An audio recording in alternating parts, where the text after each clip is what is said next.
हजरत अबू हुरैरा रज़ियल्लाहु ताला अन्हु से रिवायत है, इमाम मुस्लिम सही मुस्लिम में नकल करते हैं,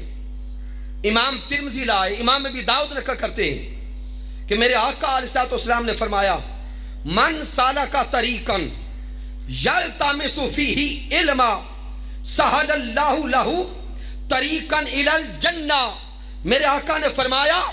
कि वो शख्स जो इल्म के रास्ते पे चलता है, वो इंसान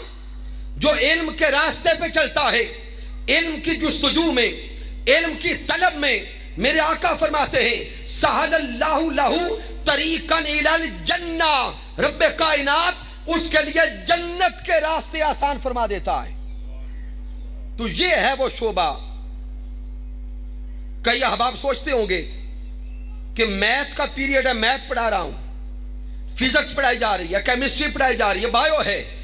तो क्या इसका भी कोई इबादत से ताल्लुक है? तो शामिल जान लें, अगर नियत और इरादा में इखलास आ जाए तो केमिस्ट्री पढ़ाना भी अल्लाह की इबादत बन जाती है, मैथ पढ़ाना भी,